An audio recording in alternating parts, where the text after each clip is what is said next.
여러분, 상상해보세요. 동네에 아주 힘센 형이 하나 있습니다. 아무도 그 형한테 덤비지 못하던 시절이 있었죠. 그런데 요즘은 좀 이상합니다. 매일같이 여기저기서 싸우느라 얼굴에 반창고가 마를 날이 없거든요. 구경하는 사람들은 수군댑니다. 저 형, 예전만큼 안 센 거 아니야? 그러니까 자꾸 싸우는 거겠지.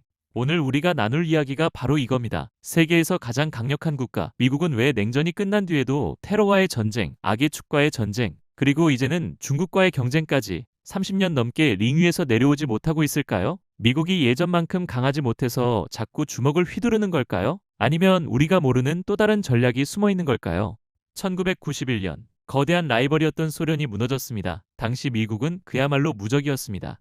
군사, 경제, 문화까지 모든 면에서 압도적이었죠. 학자들은 이를 유니폴라 모멘트, 즉 미국 혼자 전 세계를 주무르는 단극화의 시대라고 불렀습니다. 이때까지만 해도 미국은 세계의 경찰을 자처했습니다. 동네에 싸움이 나면 달려가서 에헴 한마디면 정리가 됐거든요. 하지만 시간이 흐르면서 문제가 생기기 시작합니다. 경찰관이 너무 많고 관할 구역이 너무 넓어진 거죠. 미국은 1991년부터 2022년까지 무려 251번이나 군사적 개입을 했습니다.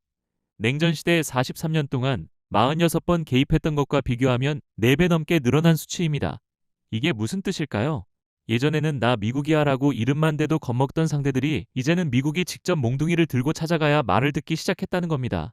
2001년 9월 11일 세계무역센터가 무너지면서 미국의 안보관은 완전히 뒤집힙니다. 부시 행정부는 악의 축을 규정하고 테러를 뿌리 뽑겠다며 아프가니스탄과 이라크로 쳐들어갔죠. 이 테러와의 전쟁은 무려 20년 동안 이어졌습니다.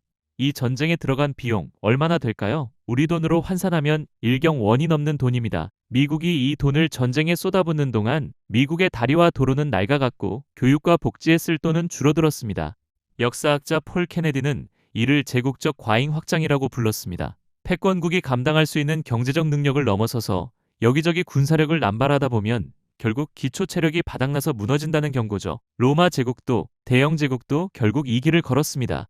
미국이 싸우는 사이 저 멀리 동양에서는 새로운 괴물이 자라나고 있었습니다. 바로 중국입니다. 이제 국제사회는 미국 혼자 결정하는 시대가 아니라 미국과 중국이 대립하고 여러 나라가 자기 목소리를 내는 다극체제로 변하고 있습니다. 마치 동네에 또 다른 힘센 형이 나타나 이제 여기 규칙은 내가 정해 라고 말하는 상황이 된 겁니다.